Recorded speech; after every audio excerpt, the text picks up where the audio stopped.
Assalamu alaikum, dear brothers and sisters.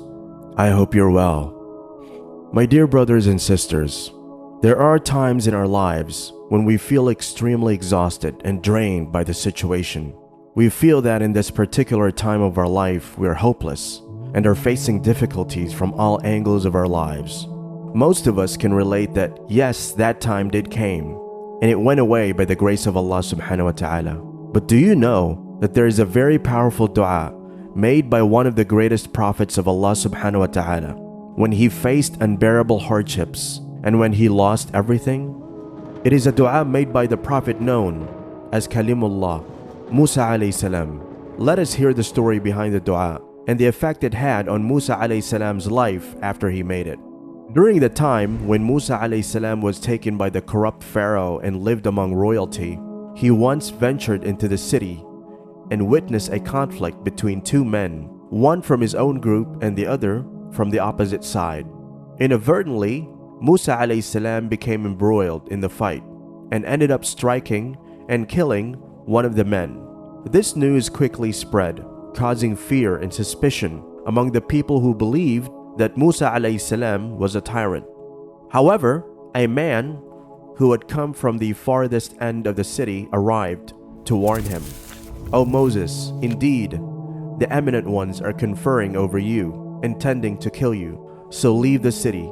Indeed, I am to you of the sincere advisors.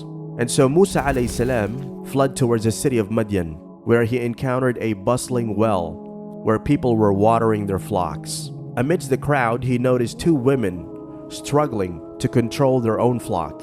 As they kept pulling them back and preventing them from reaching the water source, curious about their situation, Musa alayhi salam approached them to inquire further. Upon inquiring about their situation, the two women informed Musa alayhi salam that their elderly father was unable to tend to the flock. And as females, they were hesitant to join the crowds of other shepherds at the watering hole. Instead, they waited until the other shepherds left before bringing their flock to drink. Seeing that Musa alayhi salam was likely exhausted from his journey, the women allowed him to take charge of their flock and water them. This task took some time, and once completed, Musa alayhi salam sought solace in the shade. Musa alayhi salam didn't ask for any return of favor, and he helped the sisters when he himself was in dire need of help.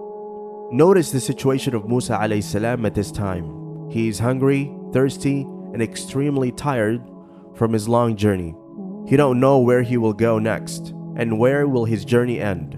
At this point of time, he made this powerful dua to Allah subhanahu wa ta'ala, showing his desperation. Rabbi inni lima anzalta ilayya min khayrin faqir.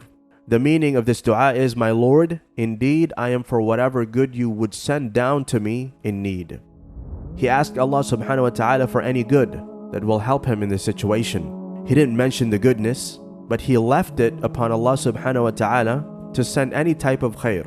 Allah subhanahu wa ta'ala answered Musa alayhi salam's prayer and sent him help.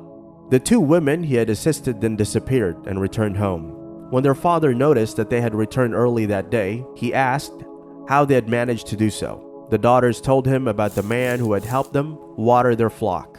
The father was grateful and sent one of his daughters to find Musa alayhi salam and offer him a job. One of the daughters went to Musa alayhi salam shyly and said, surely my father invites you so that he may reward you for your having watered for us. Musa alayhi salam was offered job by the father of the daughters as a display of gratefulness. He was even asked to choose from both his daughters so that he may marry one. He got a shade where he would live up to 10 years and serve the father. From having nothing to a job, a wife, a place to live, all this just because he supplicated to Allah subhanahu wa ta'ala and showed him his desperate situation. Such powerful were the 8 words through which he called upon Allah subhanahu wa ta'ala. This is a very beautiful dua, dear brothers and sisters. We should memorize it by heart and supplicate to Allah subhanahu wa ta'ala when we face utter desperation. Allah subhanahu wa ta'ala will provide you with blessing that one would never even have thought of. May Allah subhanahu wa ta'ala make us among those who memorize this dua. May Allah subhanahu wa ta'ala help our Muslim brothers and sisters in acute desperation. Ameen.